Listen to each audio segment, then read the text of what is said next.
구독, 알림 설정까지 부탁드립니다.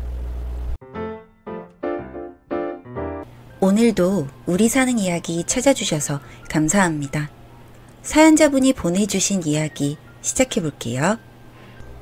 안녕하세요. 저는 제게 주어진 인생의 많은 부분을 소모한 60대 여성입니다. 뛰어나게 행복한 일도 없었습니다만 잔잔한 즐거움은 있어서요.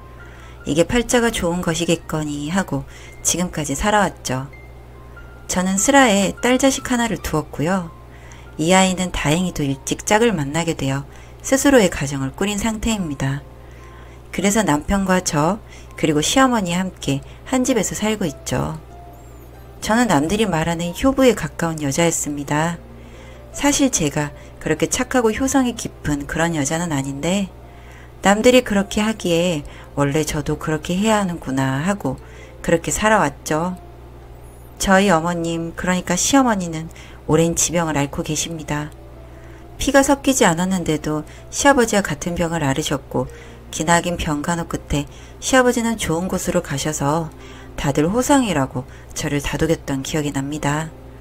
시어머니는 60이 넘은 저에게 늘 말씀하십니다. 우리 연지는 내 딸이나 다름이 없어.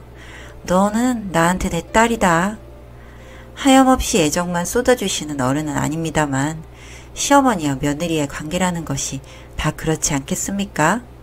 어머님도 분명 부족한 면이 있고 저도 며느리로서 못하는 부분이 분명 없지 않아 있겠죠.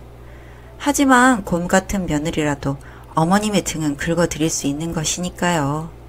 그저 어머님의 비위를 맞추는 것이 시댁생활을 편하게 하는 것이다 하여 그렇게 어머님의 입안에 혀처럼 굴려는 마음으로 살아왔죠.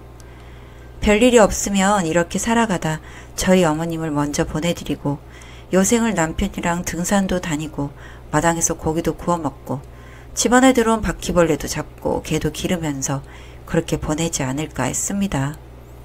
그러던 중 저한테 시련이 찾아왔죠. 처음에는 별다른 증상이 없었습니다. 그냥 나이 탓으로 치부하기 딱 좋은 그런 일들이었죠. 기억이 깜빡깜빡하고 머리도 어질어질하고요. 분명 알던 사람인 것 같은데 얼굴이 가물가물하고 알던 단어도 기억이 나지 않아 망신을 당하는 것이 싫어 입을 다무는 일이 많아졌습니다. 이렇게 살다 보니 초조한 감정이 앞서더라고요. 그러던 중 어느 날 속옷에 실금을 하는 창피한 일이 생겼습니다. 마침 집에 와 있던 딸에게 눈물을 참고 말을 떼었죠.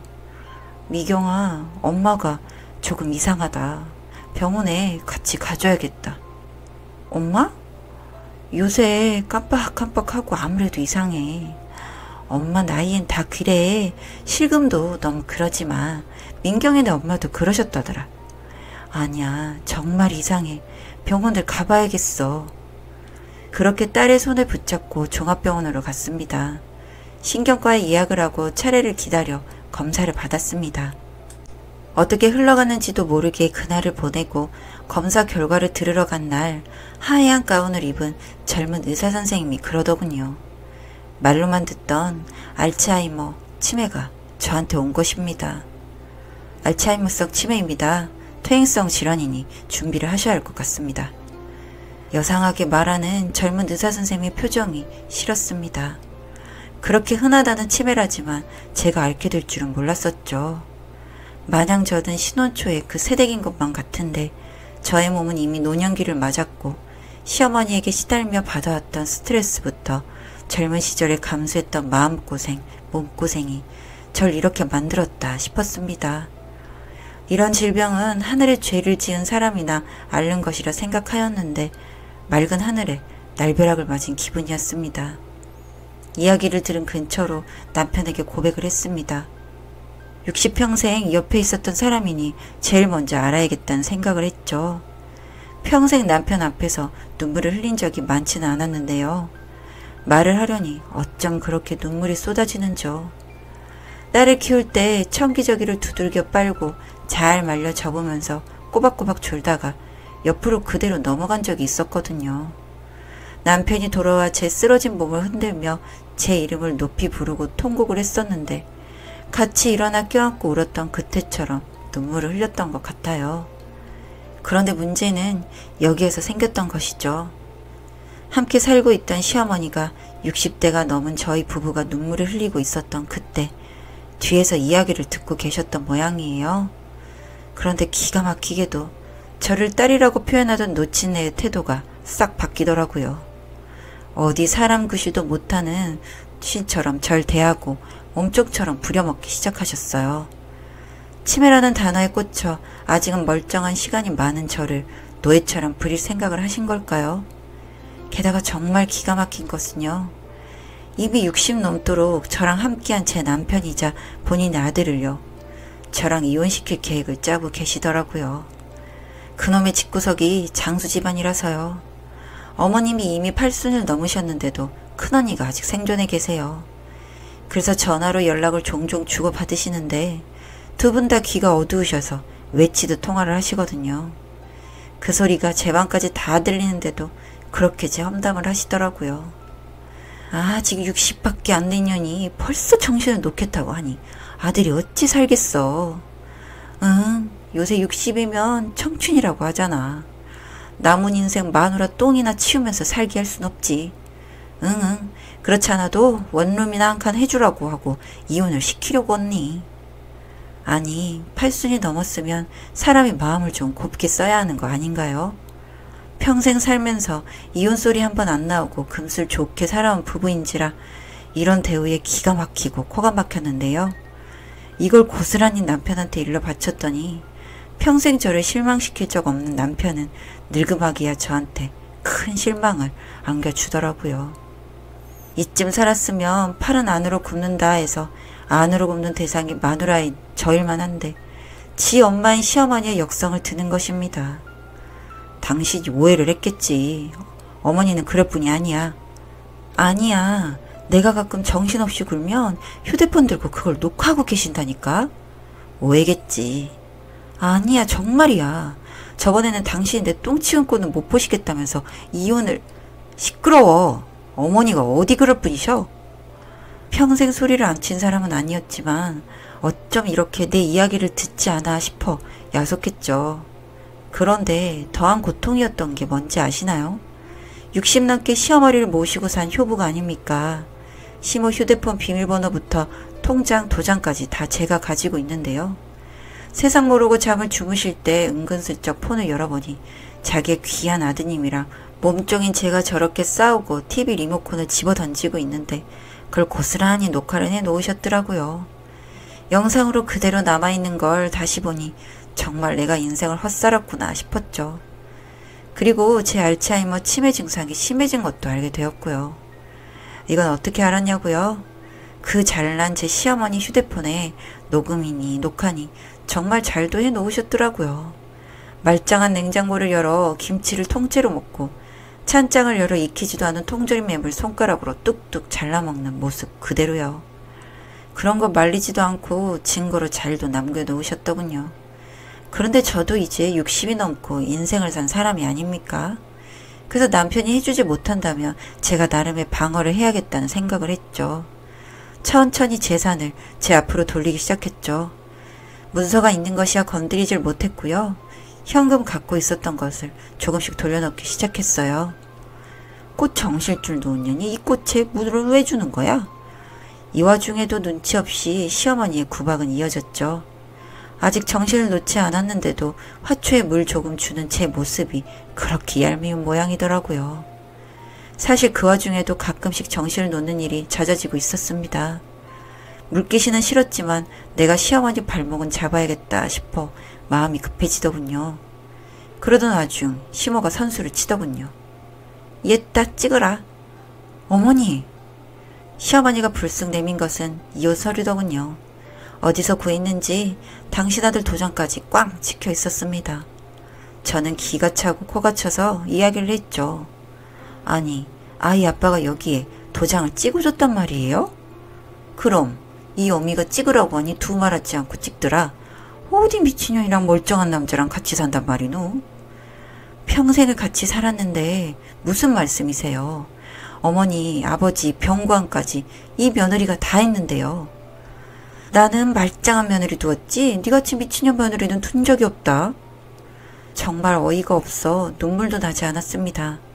그래서 바로 전화기를 들어서 남편을 불렀죠. 남편은 정년을 마치고 퇴임을 한 터라 바로 제 전화에 응답을 내 집으로 달려왔습니다. 여보, 봐요.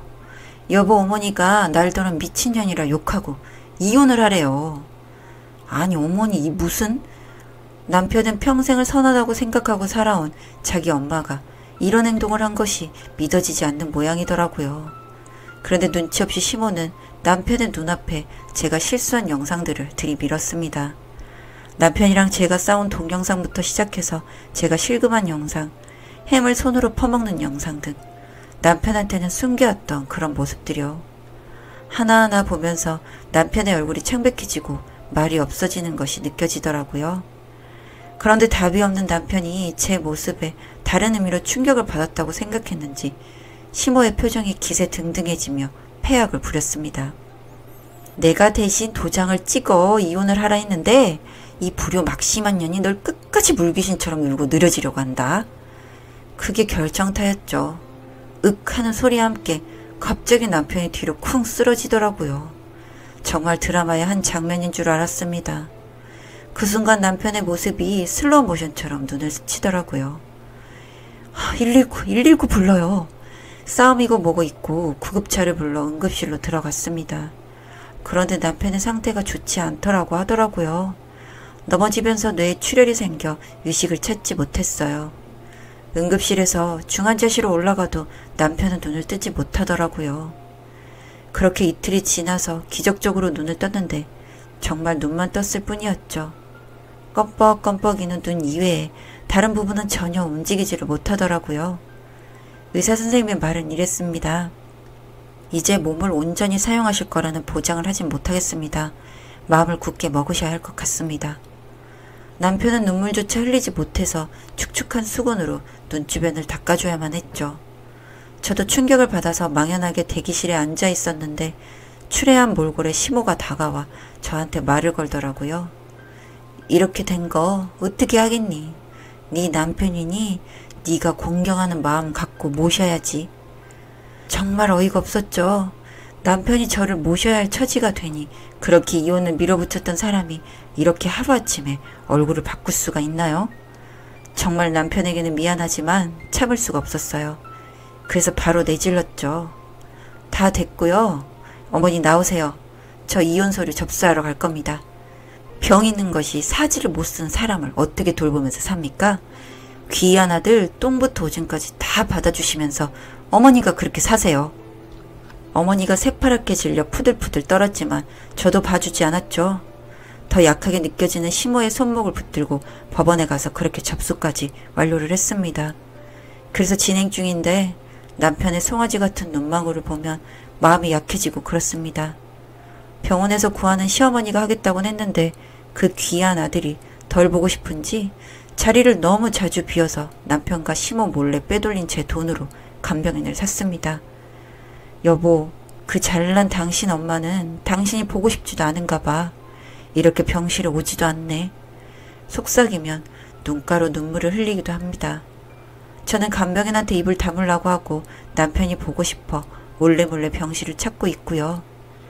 이제 남편은 조금씩 몸을 움직일 수 있는 상태이고 장애는 남아도 생활에는 지장이 없지 않을까 조심스레 낙관을 하고 있기도 합니다. 이런 사정을 시모는 전혀 모르죠. 그래서 이 불쌍한 남자를 위해 이혼까지는 하지 말까 하다가도 시모 때문에 영 마음이 쓰여 황혼이혼을 다시금 각오하게 되고 그런 일상을 보내고 있답니다.